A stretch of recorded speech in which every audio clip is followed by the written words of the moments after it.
Python నేర్చుకుంటే developer అయినట్టు అనుకుంటారు, లేకపోతే నేను ఈ ఐటీ కోర్స్ నేర్చుకుంటే నాకు జాబ్ వచ్చేస్తుంది అని చెప్పి ఎవరు చెప్తారు. సో అట్లాంటి వాటిలో ఉండొద్దు, అది రియాలిటీ కాదు.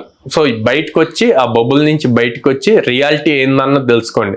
జస్ట్ పైథాన్ నేర్చుకుంటే రాదు, దాంతో ఉన్న యాడెడ్ ఫ్రేమ్వర్క్స్ అన్ని తెలియాలి, తెలిసినప్పుడే అది వస్తుంది అనమాట.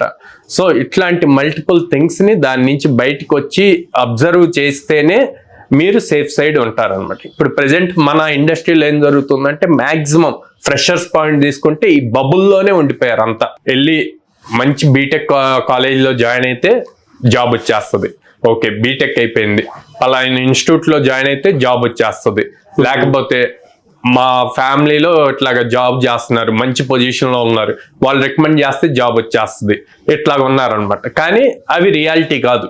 దాని నుంచి బయటకు వచ్చి రియల్గా వరల్డ్లో ఏం జరుగుతుంది అన్నది తెలుసుకోవాలి. మంచి కాలేజ్లో జాయిన్ అయితే జాబ్ రాదు, నువ్వు స్కిల్ ఎంత నేర్చుకున్నావు, యూనిక్గా ఎన్ని ప్రాజెక్ట్స్ చేసావు, ఎలాంటి హ్యాక్థాన్స్లో పార్టిసిపేట్ చేసావు, దాని నుంచి నీ స్కిల్ ఏమొచ్చింది అన్న పాయింట్ బేస్ చేసుకొని నువ్వు కంపెనీస్కి అప్లై చేయగలవు. అదే ఇన్స్టిట్యూట్లో జాయిన్ అయ్యావు, ఫర్ సపోజ్ కోడినేలలో జాయిన్ అయితే జాబ్ రాదు. నువ్వు ఎక్కడ మళ్ళీ స్కిల్ ఏం నేర్చుకున్నావు, ఏ టైప్ ఆఫ్ ప్రాజెక్ట్స్ చేసావు, ఎన్ని ఇంటర్వ్యూస్కి అటెండ్ అయ్యావు, ఇంటర్వ్యూస్లో చేసిన మిస్టేక్స్ని మళ్ళీ కరెక్ట్ చేసుకుంటున్నావా లేదా అనుకున్నది చూసుకుంటేనే జాబ్ వస్తుంది.